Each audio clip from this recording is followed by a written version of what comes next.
we're all here to connect with people, man. It's at the top of our list. Like, being human is about connecting and what that means. I think the problem is, tying to what you said, is what we place the value on that connection. And so I think for a lot of men that are young, that have been fed to the world, the value comes from how attractive the person is that you're dating. Right. And the problem is, biologically, from my research, like, it seems like that needs to be true, right? For most men, they need to be physically attracted on some level to their partner.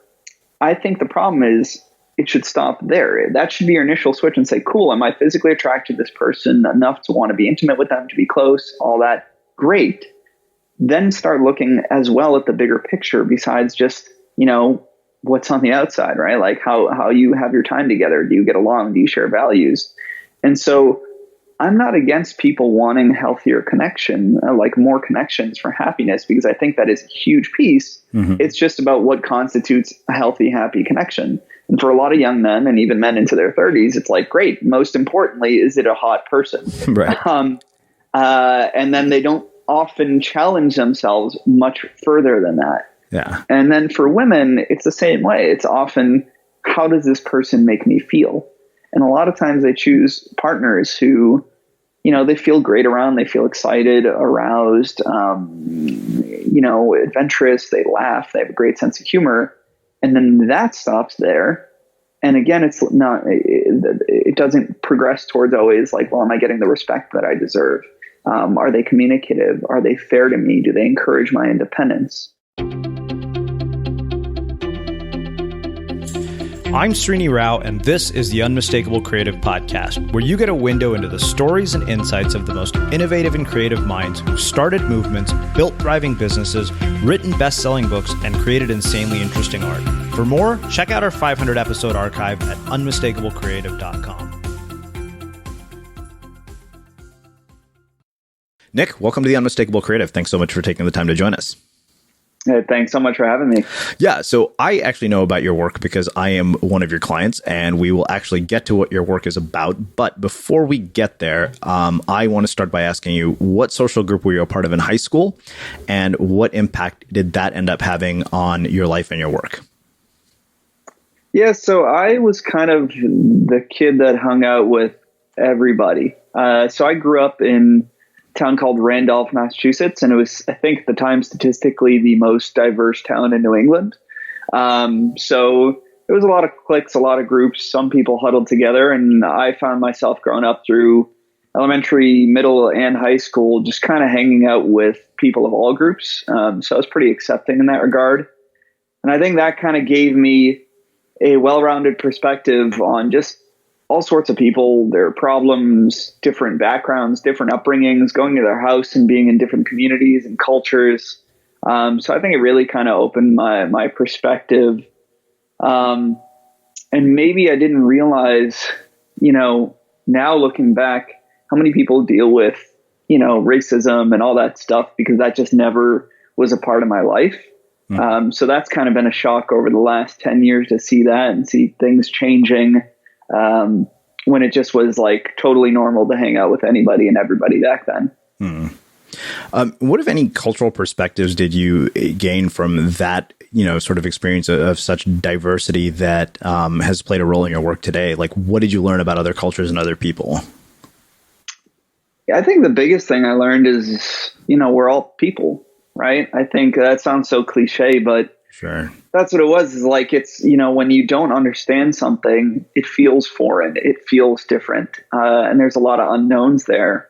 But then you go to somebody's house and they just make you dinner, and they make you a different dinner, and they have their own little traditions for food and for spending time together. And you start to draw parallels to your own life. And pretty soon, I think what that does most of all is just, again, make you feel related to everybody, make you feel connected and human in that regard.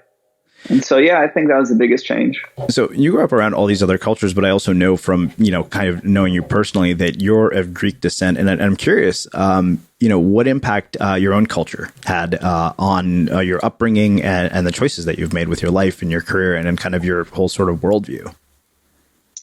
Yeah. So being Greek, what's funny is, especially, I mean, tying to my work, sexuality is a lot less intense over there. It's a lot more accepted, a lot more colorful, a lot more expressed. So growing up in a household or going over to Greece and seeing, nudity on TV, having my parents watch movies that were quote unquote more adult and had scenes like that, not bat an eye, kind of destigmatized a lot of human sexuality in that regard, which I think in American culture at times it's a little bit more restricted. So that really kind of just, I felt like I had a healthy view on sexuality and relationships. Similar to that, there's a lot more acceptance in allowing children to try things and be more personally responsible. So something like alcohol a little bit at a family celebration was like totally normal.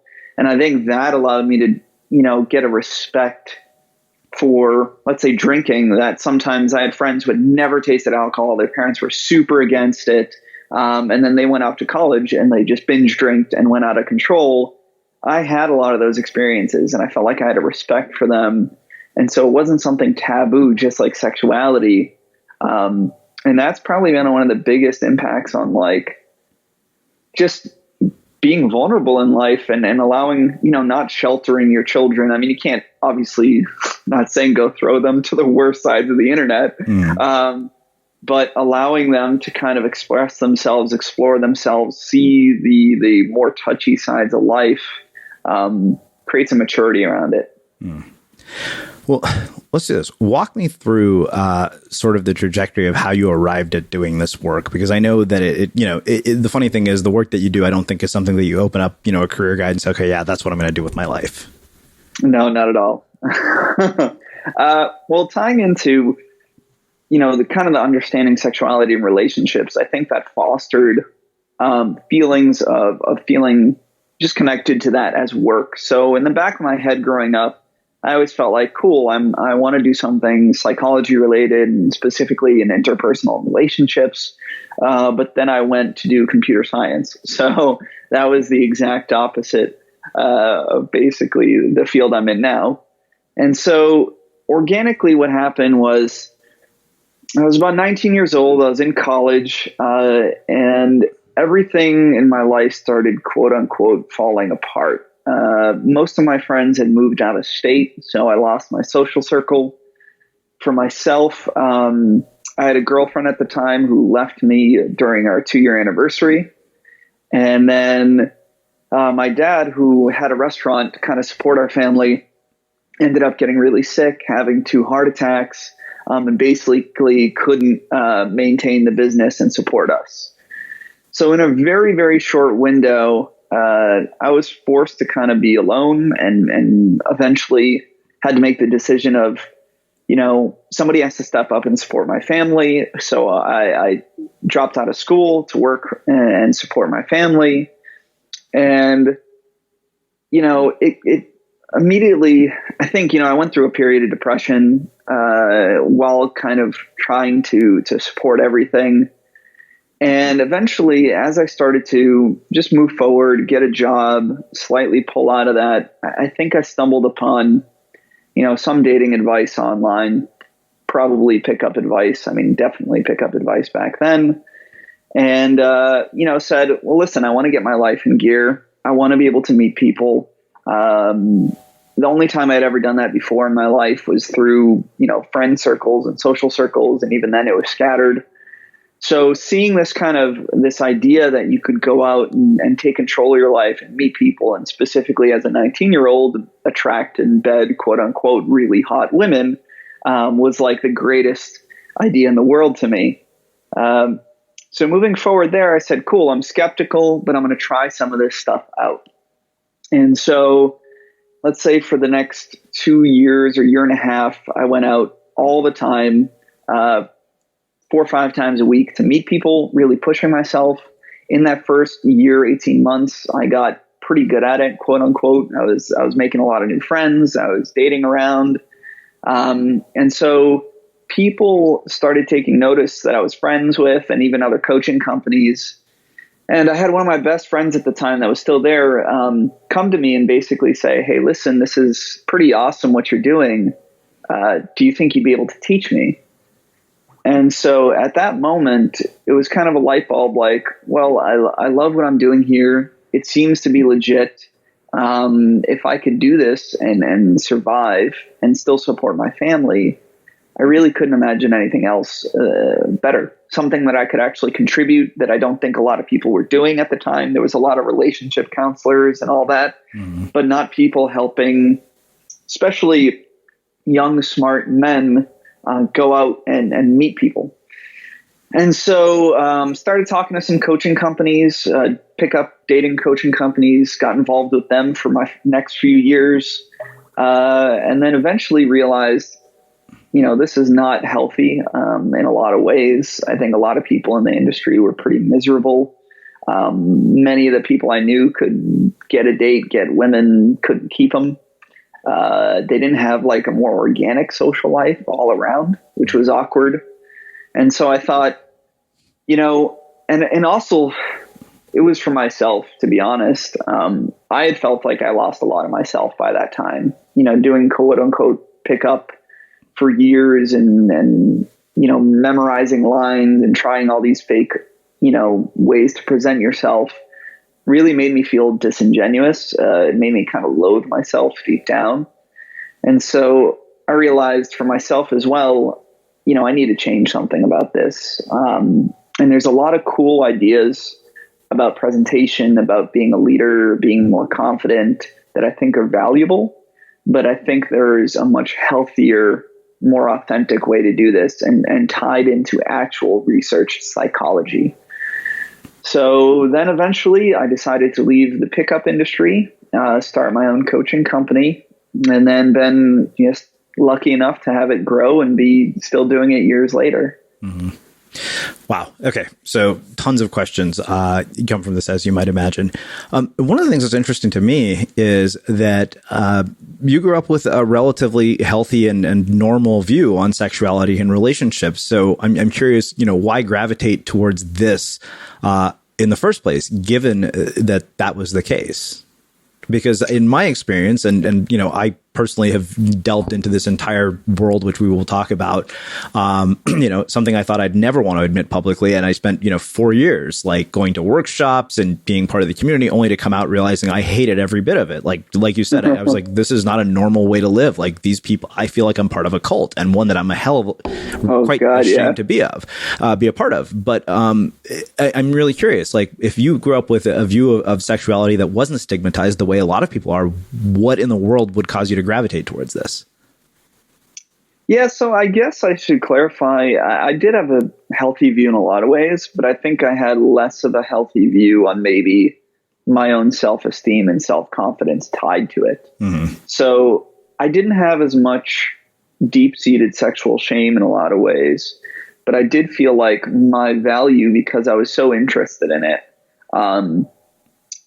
and partly, to be honest, after my parents split when I was really young, my dad he was a great dad, but he worked 12 hours, 14 hours a day, 7 days a week. And then my mom was she was young and making mistakes in her life. And so while I did have a healthy view on sexuality, I didn't have necessarily parents that were always around and giving me the guidance in it and saying, you should be thinking about more than that, or giving me a healthier view on growing as a person. So when, my dad got sick and all my friends moved away and I got dumped by this girl that I thought at the time was going to be my future, I think I based my entire worth on that, and my worth on being liked by people and being validated by someone that finds you interesting and attractive.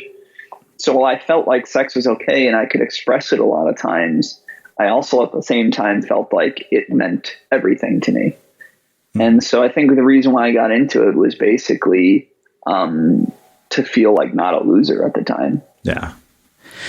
So that raises a question of, why is it that, I don't think what you were feeling is uncommon for many men in our culture. And I'm curious why that's the narrative of our culture, and more importantly, how you started to unwind it.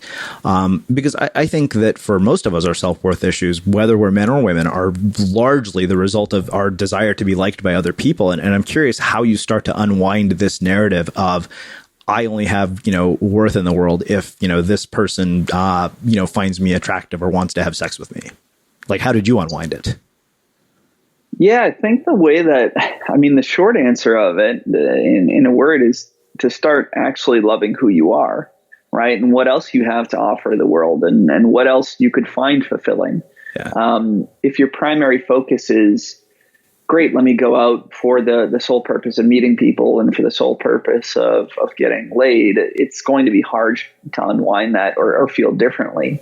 But I think if you can hold yourself accountable to say, well, within those experiences, can I ensure that I am being honest with myself, that I am respecting my values, that I'm exploring my values, that I can also just be honest of experimenting other sides of life and investing in myself and investing in my growth as a person. So the more that you show up within those experiences and then also find ways to grow and respect yourself and be more authentic in the bigger picture, the less inclined you feel, I think, to tie your value to it, right? Because if I start focusing on great friendships, or I say, I want to get healthy, to feel better about myself, to play more sports, and you get involved in that. And then you get references that are like, wow, this is really rewarding to me. I feel happier. I feel more passionate. I feel more alive. Then I just think subconsciously your brain is like, cool, there's a lot more to life than just being liked by somebody. Mm-hmm. So yeah, it's really taking care of yourself. Self-care is probably the biggest answer. Mm-hmm. So there's a piece on your About page that I kind of want to read this and have you dissect it for us, because I think the identity shift is so drastic. Every day I pretended to be some bullshit version of myself. No one knew the real me. I didn't even know who the real me was anymore. Every woman I met liked the false persona I presented. They didn't like or care about Nick because he was so buried they never had a chance. Every connection I had was shallow. They were hollow. They weren't even connections because all I cared about was the next conquest and being seen as desirable. That really struck me because, obviously for me to want to work with you, if that had been, I don't think we would be working together because my values would have been completely out of alignment with that. And I think I would have found it hard to relate to you. And I'm curious about, shedding one identity and making such a radical identity shift especially when it had been part of your life for such a long time, because I think that one of the things personally that I think I struggled with, and I think maybe even to this day I still do to some extent, is how much sort of bad programming came from the 4 years of being part of this community, and how many unhealthy views were the result of it. Like I had friends who said, it was about a year or two after I walked away, we were finally able to start feeling fucking normal again and having normal conversations with people. Friends who went to therapy to fix all this and finally met their, wives and husbands. And they're like, if we had actually behaved that way, we would have blown every opportunity we had. Sure. So let me restate the question is, how do you make this transformation? Yeah. Such a large transformation within this? Yeah, absolutely. Okay. I think it's genuinely a combination of things. One, like I said, realizing the bigger picture of starting to see, just how much more there is to life and how much more excitement and value you can get. And I think it's hard to experience those things until you experience them, or to feel those things until you experience them. So I think trying to hold yourself accountable to balance starts to give you a new perspective. I think a lot of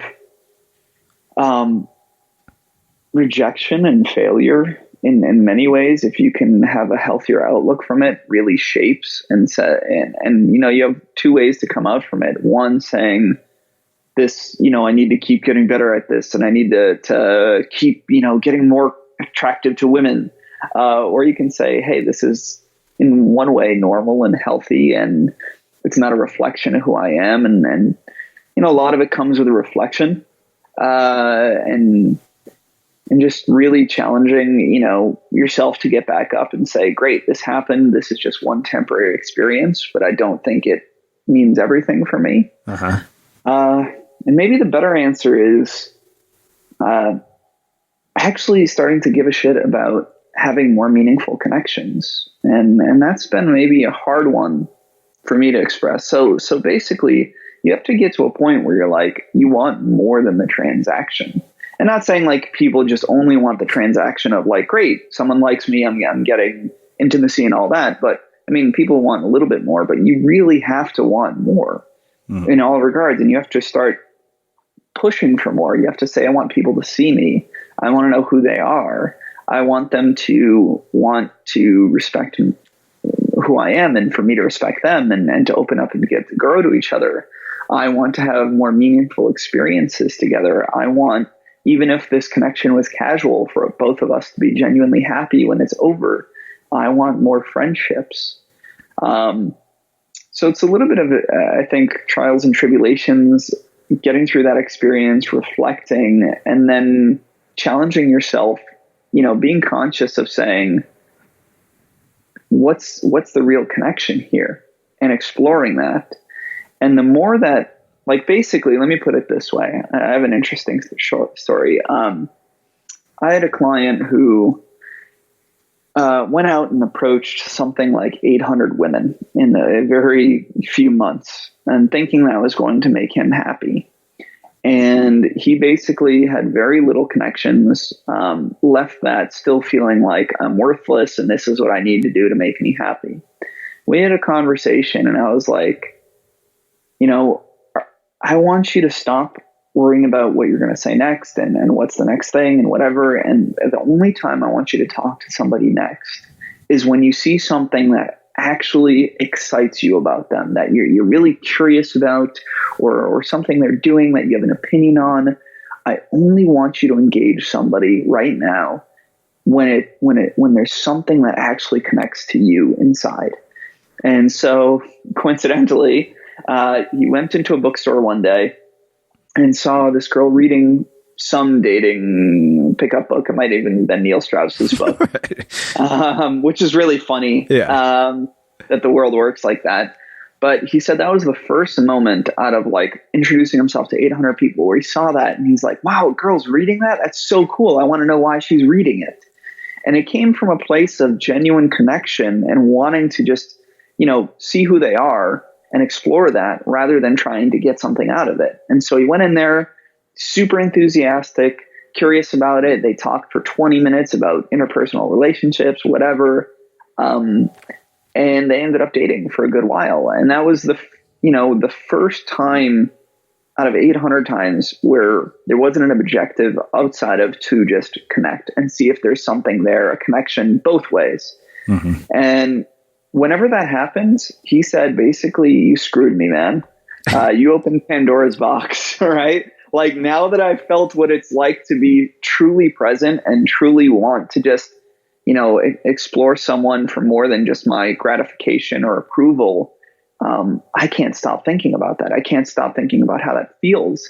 And it's really shifting my belief to, do I just really want to get laid, or do I want something more here along with that?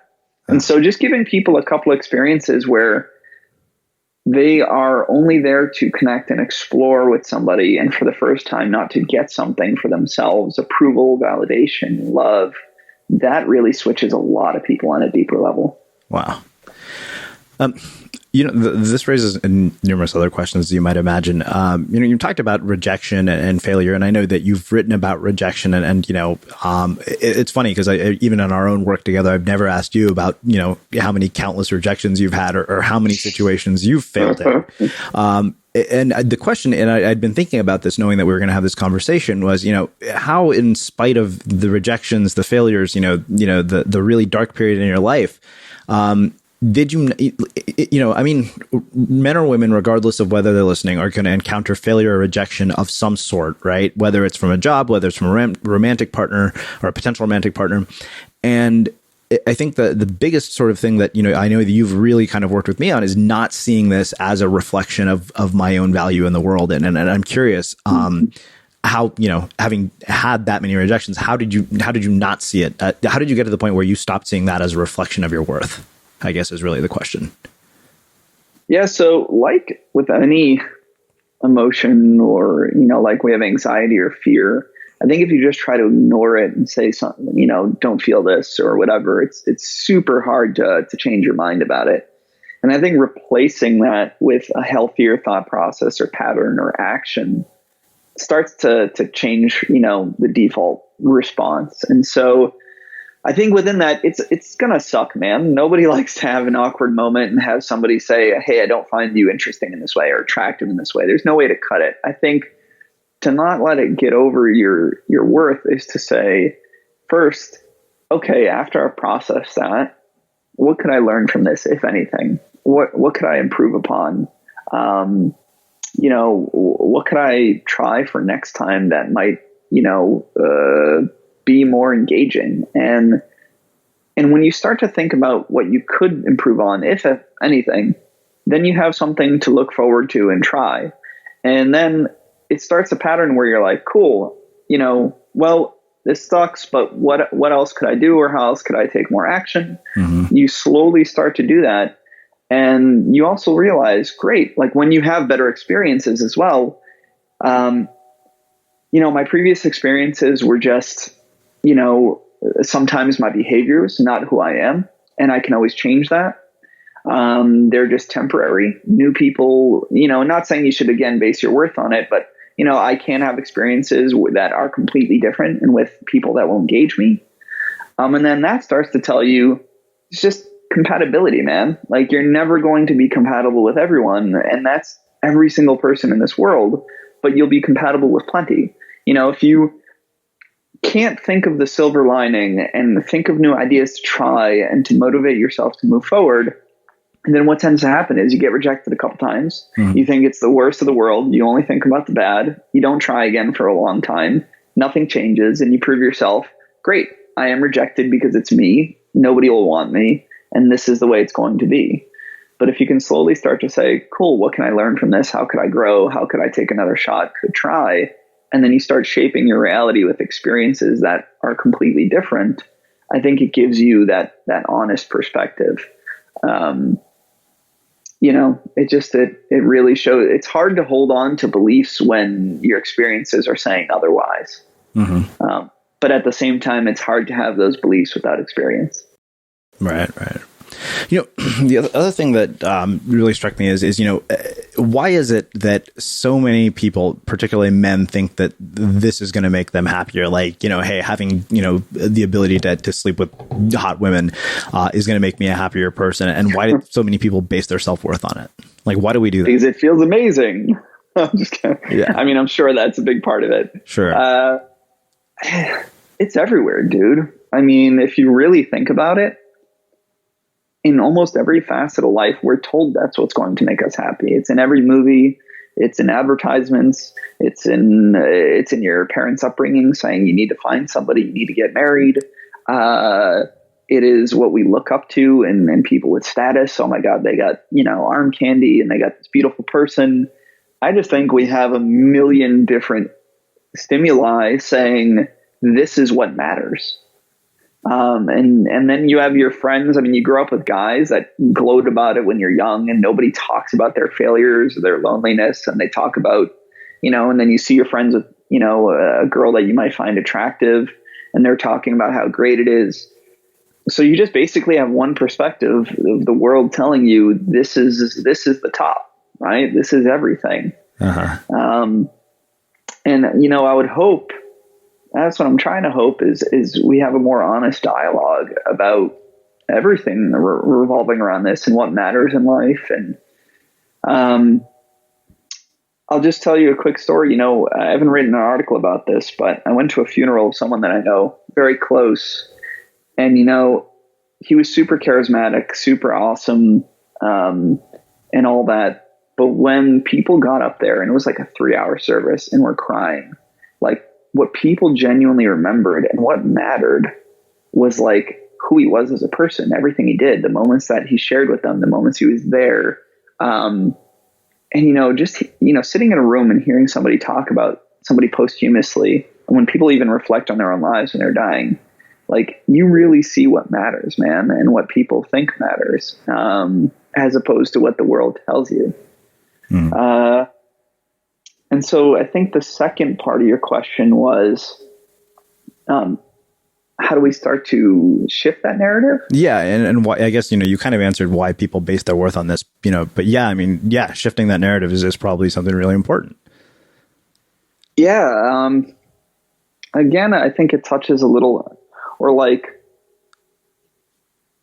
I don't know, I don't want to repeat myself, but sure. I think it's getting a wide variety, like balancing your life, getting a wide variety of experience, having genuine friendships, having hobbies that make you fulfilled, spending more time with people you care about. The more that you start to do things outside of that scope and find a way to be held accountable to balance your life, you start to realize that there's so much value within this world otherwise. Yeah. So I don't know about you, but vacuuming is not one of those things that I ever look forward to doing. But as you know, your environment has a huge impact on your creativity. So I still like it to be clean wherever I'm living and working. But now it doesn't have to be something that you deal with. If you're like me and you grew up in the 80s, you probably fantasized about the day when cleaning your house would be like it was for the Jetsons, meaning you don't have to lift a finger. Well, the good news is that we're already kind of living in that future. And the easiest way to make sure your floors are clean every day is with the iRobot Roomba Robot Vacuum. It cleans up after itself. The Clean Base automatic dirt disposal takes convenience to a new level, automatically empties its own bin into an allergen lock bag that holds 60 days of debris and traps 99% of pollen, mold, and dust mites, so you can forget about vacuuming for months at a time. Let the Roomba clean for you instead. It learns your home, finds dirt, and empties itself on its own. It's got powerful cleaning performance made effortless. Remember, if it's not from iRobot, it's not a Roomba. To learn more, go to irobot.com/unmistakable. So there's one, thing that has always been sort of interesting to me, like that I'd been thinking about it, and I've never asked you this question in our calls, but if you look at a lot of the research done around happiness, right, like the Happiness Advantage or stuff that people like Sean Achor have done, they say, our social relationships are one of the greatest predictors of our happiness. And that's such a bizarre paradox, right? Is that you don't, like, I've always wondered, it's like, okay, we don't want to be dependent on somebody else for our happiness. And yet, social science shows us that our relationships are one of the greatest predictors. And I'm just curious what you have to say about that. Yeah, I don't think they're as parallel as much as we think. We're all here to connect with people, man. It's at the top of our list. Like, being human is about connecting and what that means. I think the problem is, tying to what you said, is what we place the value on that connection. And so I think for a lot of men that are young, that have been fed to the world, the value comes from how attractive the person is that you're dating, right? And the problem is, biologically, from my research, like, it seems like that needs to be true, right? For most men, they need to be physically attracted on some level to their partner. I think the problem is, it should stop there. That should be your initial switch and say, cool, am I physically attracted to this person enough to want to be intimate with them, to be close, all that? Great. Then start looking as well at the bigger picture besides just, what's on the outside, right? Like how you have your time together. Do you get along? Do you share values? And so I'm not against people wanting healthier connection, like more connections for happiness, because I think that is a huge piece. It's just about what constitutes a healthy, happy connection. And for a lot of young men, and even men into their 30s, it's like, great. Most importantly, is it a hot person? Right. And then they don't often challenge themselves much further than that. Yeah. And then for women, it's the same way. It's often, how does this person make me feel? And a lot of times they choose partners who, they feel great around, they feel excited, aroused, adventurous, they laugh, they have a great sense of humor. And then that stops there. And again, it doesn't progress towards always like, well, am I getting the respect that I deserve? Are they communicative? Are they fair to me? Do they encourage my independence? So yeah, I don't think there's a problem in wanting connections for your happiness, because it is an essential part. It's just about realizing what will bring you long-term happiness on there. And then the second part of that is realizing that connections to humans also means a connection to yourself. So if you only have one or the other, if like you just are, want to be with yourself and are happy all the time, but you don't interact with the world, you often tend to feel pretty isolated. If all you're doing is chasing tail and they're hot people, but then you also don't feel well connected to yourself, you don't love yourself, then inherently I think you're going to place your worth on those. So yeah, it's about connecting for the right reasons with others, but then also making sure that you have a strong connection to yourself. So one thing that I know that I've never asked you about is you're married, right? Yep. How did you meet your wife? And one, what does she think about the work that you do? And two, what do you want women to know about the work that you do, given that a lot of the people listening are women? Yeah, so I actually met my woman how I preach. I was out with a friend in Boston on a night. I was at a bar. She was out with her two friends celebrating. And yeah, I just saw her and I thought she looked absolutely beautiful. And she had a really cool kind of, creative artistic style. She had like a leather jacket and a couple studs in her ears, and just, had the courage to go up, say hello, introduce myself. And so, yeah, pretty organically in person. I mean, I got to be honest, looking back on it, if you had told me where would I meet my long-term partner, I would have not pegged that as number one by any means, but I'm not complaining. Right. And so, yeah, I think, what a lot of women have to understand is that I think the majority of men trying to learn about improving themselves, and especially in a dating aspect, deep down are doing it for healthy reasons, even if all the time they can't see it on the surface. Like, I think there's a misconception that men want to learn this to deceive people all the time, to somehow manipulate people, to convince somebody who doesn't want to be interested to be interested in them, to be disingenuous. And there's definitely a subset of people like that. And there's definitely a subset of teachings about that. I'm skewed because, I cater towards people who have similar values, like you said yourself. And so most of the guys are coming in saying, I've got a lot of, most of the guys have the rest of their life handled. I've got a great career. I've got sometimes good friends. My health is pretty intact, but for some reason, I just can't figure this side of my life out. And I really want to be able to present my best self. I think another thing a lot of women don't realize is like, they're a lot more concerned about women's boundaries than they believe. I think when I tell women, I'm a dating coach, sometimes it's like, oh, so you're teaching guys to pick up girls. And it's like the opposite. I'm mostly convincing guys that it's okay to show your interest in women in a healthy way, right? They're not coming in like, hey, Nick, how do I, really want, say something super sexy to just get this girl to throw herself at me. Most of them have struggled with this because they're worried about being too forward. They're worried about showing the wrong kinds of interest. They don't want to upset anyone. They want to introduce themselves in a way that doesn't feel predatory or quote unquote creepy. Yeah. So the big idea is like, I think a lot of women think that there's malicious intent behind a lot of this. And really it's a lot of fear and inexperience and anxiety and worry about the other person, which is preventing them from this and needing it in the first place. And I'll say one other thing. There's a big misconception that the people who are doing this, even other men, are somehow like, broken or weird, right? Like, It's like, oh, who needs to come to this?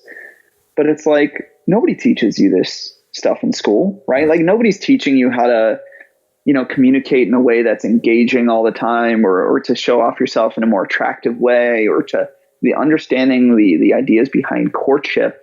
And so most of the people that do come to me are awesome, man. Like, they're super successful in their life. They've got, a steady income. They've got great friends. Like I said, it's just really, this is, everything else in life has a logical pattern.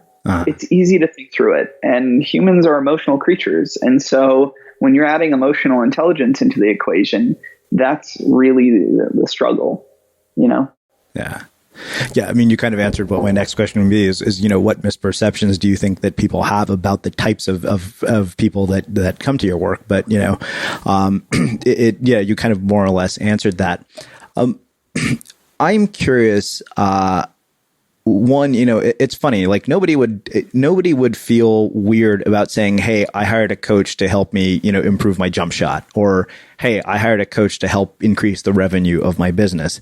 Yet when it comes to something like this, one, people are reluctant to admit that they need help. I think in a lot of cases, I think, for me to like, I had avoided it at all costs because I didn't want to have to go through what I had, several years ago when I was younger. I was like, do I really want to go through that whole experience again of just spending my life absorbed in this and nothing else?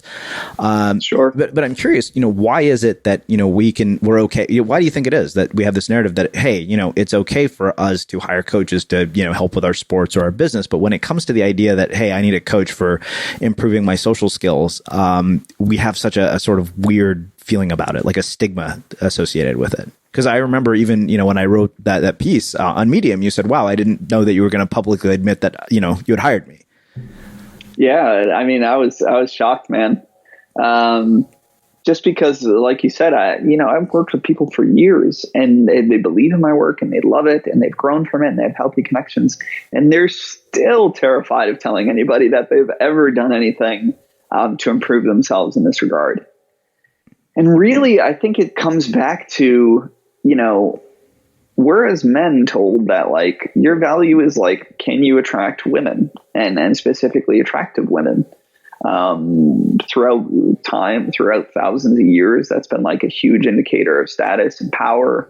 Your friends, people judge you for it, all these things. And so to admit that you need help in this regard is to admit you failed as a man for a lot of people in their head, right? It's, I am somehow failed as my responsibility as a man.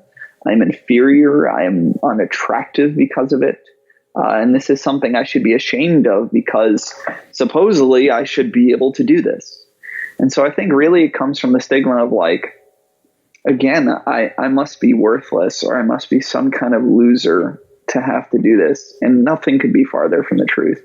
I mean, and worried that, if that ties to this is unnatural and I need this, then when other people find out, and especially women, they're going to think that, I am strange and I am different and I am, not, regular guy in that sense. Mm-hmm.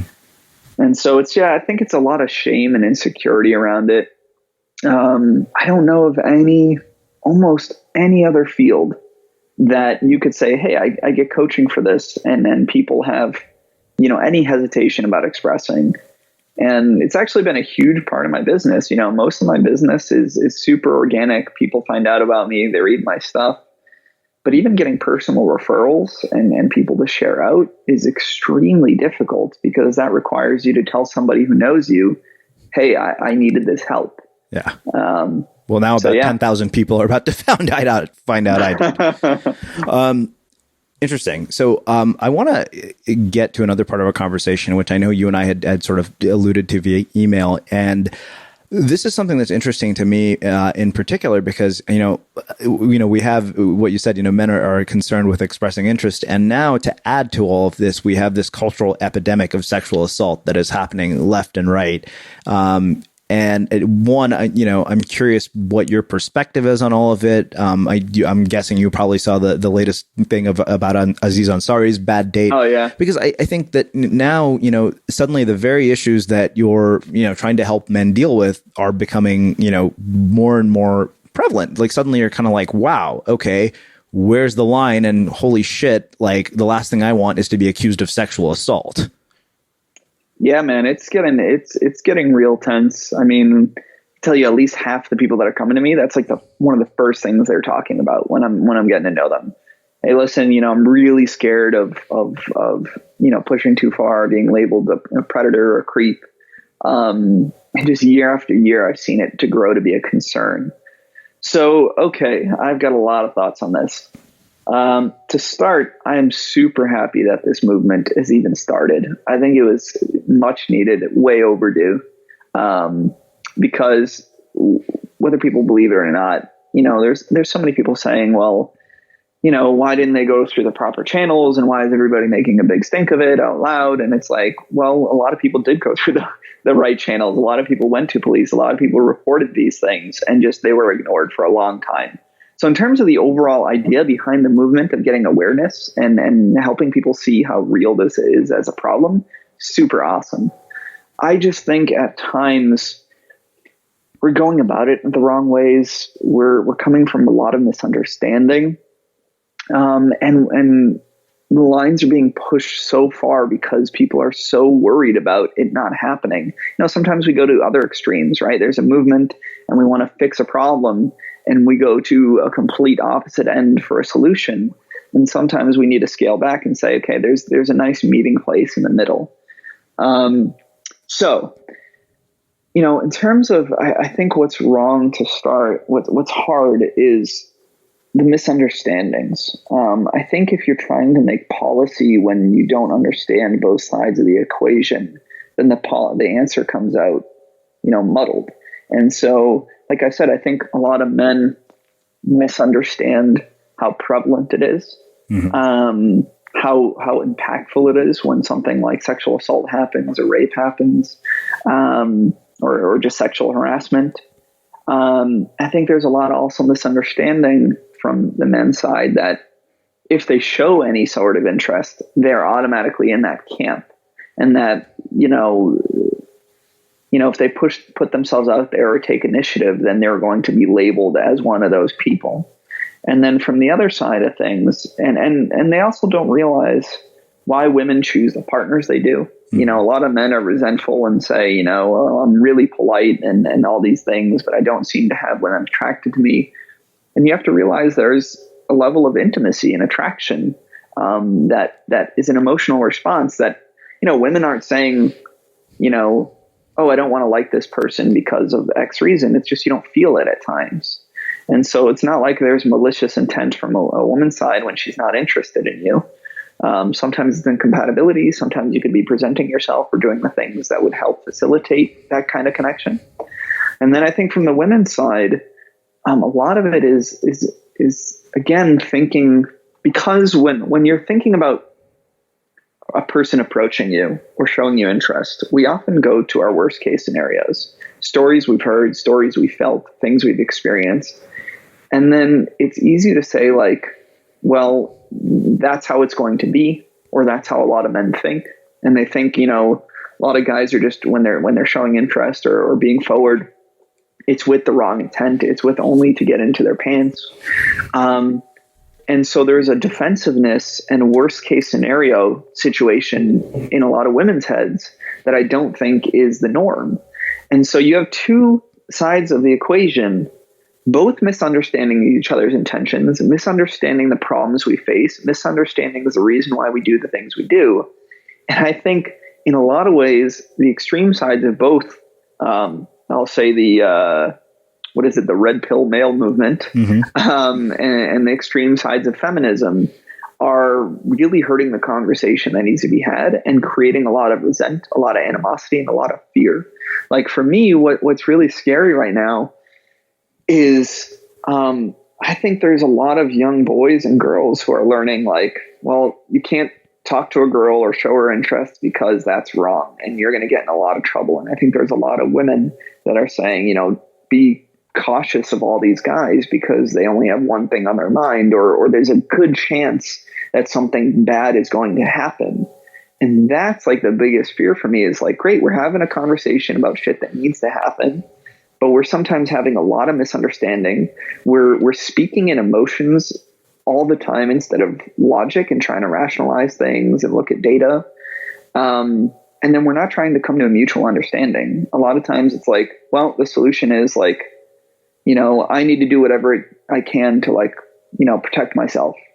So yeah, there's, and I think where that leads to, just wrapping this idea up is we need to understand, we need what I call a new protocol. The answer to say like, nobody can ever go talk to somebody or show interest in somebody without ever realizing that the other person's interested back. I'm not saying anything that would constitute as legal sexual assault or anything, but just like going up to someone and introducing yourself to a stranger or telling them that you like them and want to grab a drink. That we have to find a way to be able to have people to initiate, whether it's male to women, male to female or vice versa. Because if you take that away, a lot of courtship and romance doesn't work. Like, we know what tends to attract people and what turns people on and what gets people together. And if you take away initiative, leadership, showing interest at any regard, and you're always waiting passively, then a lot of interest is never built. I mean, there's been guys for 10, 20 years that I know, like, I've talked to them for 10 years, but they've been doing it 20 years where they're super nice, super polite, don't ever show interest, always are waiting, always a friend. And they've struggled for 10 years. And that's what a lot of the extreme sides of the movement say, this is the solution. Don't ever show interest in anybody. Well, then nobody's going to get together, And so what we need to do is say, we need to draw a line and understand, a lot of things. One, men need to be really understanding of how touchy it can be. So when they do show they have to learn how to show interest in a polite way. Respectful way, obviously not doing anything overboard. And then they have to be conscious of actual verbal signals. And even sometimes when it's unclear nonverbal, to be cautious and speak up and say, hey, listen, no problem. Understand boundaries. Hey, is everything okay? And be more mindful of them. I think we need to empower the young women to have a voice. To be really conscious of setting their boundaries, more communicative. And I know the argument on one side is, well, when you do that, you put yourself in harm's way. But the problem is when you don't do that, you still put yourself in harm's way. And in my experience, more often. So it's the lesser of two evils is, I think, we can't go around and saying, well, everyone should guess everyone's mind and nobody should be able to communicate because it's dangerous. No, we need to find a way to communicate. That's how we work as people. And so the answer, I think, is understanding there's a right way to, initiate conversation with somebody, not catcall them, not aggressively attack them, to show interest in a way that's not bordering on harassment, then to be mindful of when somebody's setting their boundaries and not ready and be really respectful of that. And then the other side, to empower women to have a voice, to feel like they're protected by the same ideas that everyone else is, and that they can reject somebody or not feel wrong for it. Because I think if we don't find a new communication protocol for courtship and romance, like I said, I think there's going to be a lot less relationships, a lot less healthy relationships. And I think we're breeding a young society to fear each other. And that's really scary. Wow. So I want to finish with two questions. One, I don't know why I didn't ask this earlier in our conversation. What is it that you find, across working with thousands of people, having met your wife, what is it that ultimately leads to a meaningful and intimate connection between two people of the opposite sex? Yeah, I think especially if in terms of meaningful, if it stays, right? If we're not talking about just a quick casual connection. Sure. I use this word a lot, but I think a deep level of respect for each other. People don't understand how deep that goes, right? Like this idea that at the end of the day, you have to say, I care about this person. I care about their independence, them finding value in their own life, them being happy. And I want to do my best to meet them there. But then also do that for myself, like to both encourage the other person, to make sure that I'm feeling respected. And then the other side of the coin of the relationship to say the same. And so when you say at the end of the day, no matter how we're fighting, no matter what kind of differences we have, no matter what kind of other interests, if at the end of the day, we know that we both have each other's best interests at heart, that we care about each other, that we're willing to compromise, and that's the deeper core value, then you can get through almost anything. My wife is very different from me in a lot of ways. We don't like the same things. I'm into tech and VR and cryptocurrency and all these other things that she really couldn't care less about. But at the end of the day, she respects me and she loves my happiness and she loves me knowing about that. And she'll even spend some time to invest in it, to learn about it. And she knows at the end of the day, I'm going to be the same way for her. And so same thing as if we had a disagreement, you're going to have emotions and heated and whatever. But when you get through that and realizing, okay, I still want the best for the other person and for myself, I want a solution here rather than to feel like we need to slight each other. If you maintain that deeper level of respect, then almost everything can be handled. Wow. So I didn't want to get out of this conversation without you letting you tell people about the retreat that you have coming up in Barcelona. So let's touch on that for a bit, and then I'll wrap things up with our final question. Sure. Yeah. So I'm hosting another 4-day retreat in Barcelona, Spain, in April 12th through 15th. And the idea is it's a confidence retreat. Okay. And it's about, on one end, it's the confidence to meet people and express yourself and communicate and create those healthy connections. And specifically, it's a men's retreat, so with a lot of women. But on a deeper level, it's starting to, again, love yourself, understand who you are, understand your values, your boundaries, all these things. What's going to make you more fulfilled in life so that it ties into that. Because if generally you're happier and fulfilled and all the things I just said, it's a lot easier to talk to people, to engage them and actually be present and to create a meaningful connection. So it's funny because a lot of people come in saying, I really need to improve my romantic skills. But at the end of the day, almost every single time at the end of the retreat, nobody says that was like the core value they got away. It's like, I'm self-actualized. I want to do more in life. I want to,